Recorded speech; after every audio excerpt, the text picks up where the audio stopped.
छौरा तोरा कावरो में जल नहीं छो रे छौरा तोरा कावरो में जल नहीं छो रे छौरा तोरा कावरो में जल नहीं छो। Music by DJ Umesh Shukipur बाजार। रे छौरा तोरा कावरो में जल नहीं छो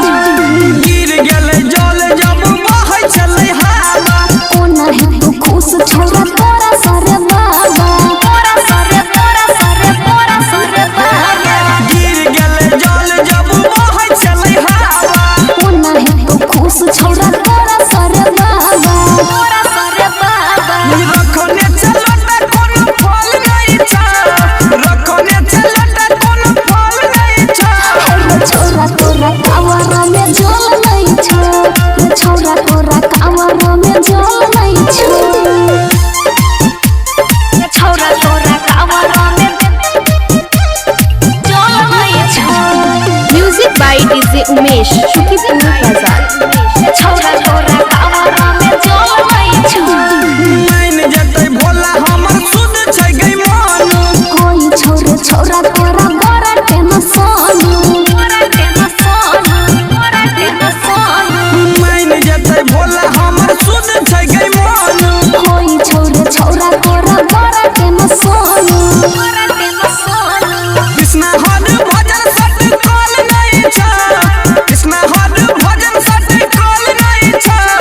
छौरा तोरा कावरो में जल नहीं छो रे छौरा तोरा कावरो में जल नहीं छो हंसै छही किया तू कल नहीं छा हंसै छही किया तू कल नहीं छा रे छौरा तोरा कावरो में जल नहीं छो रे छौरा तोरा कावरो में जल नहीं छो करै छ मजाक तोरा भोल नहीं छा करै छ मजाक तोरा भोल नहीं छा रे छौरा तोरा कावरो में जल नहीं छो रे छौरा तोरा कावरो में जल नहीं छो जल नहीं छो। बोलिए शंकर भगवान की जय।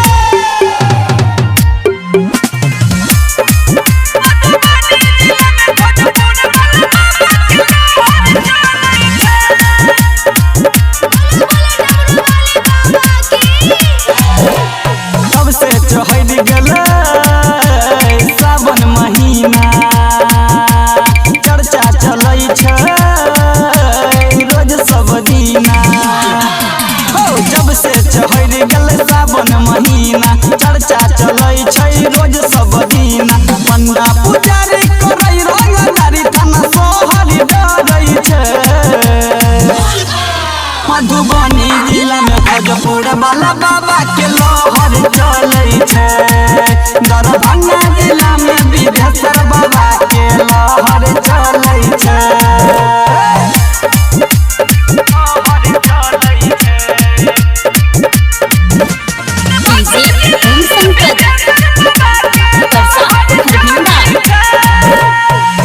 आबै छै भक्त ओतऽ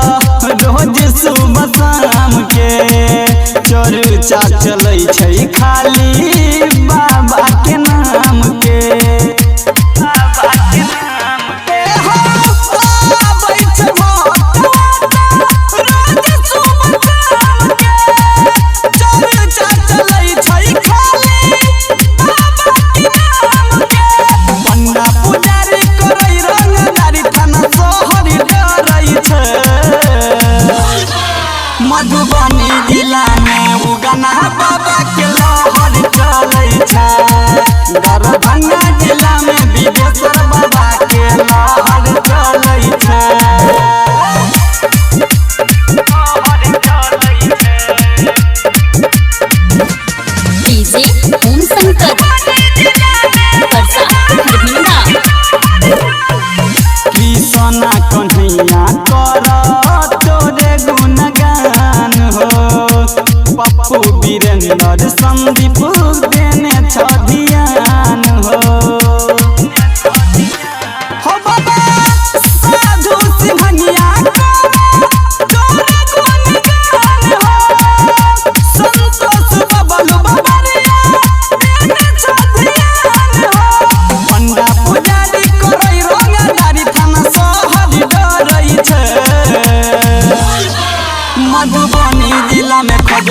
वाला बाबा के लहर चलै छै। दरभंगा जिला में विदेश्वर बाबा के लहर चलै छै। तब से चढ़ गेलै सावन महीना, चर्चा चलै छै रोज सब दिना। जब से चढ़ गेलै सावन महीना, चर्चा चलै छै रोज सब दिना। पंडा पुजारी करै रंगदारी, थाना सोहरी डरै छै। मधुबनी जिला में भोजपुर वाला बाबा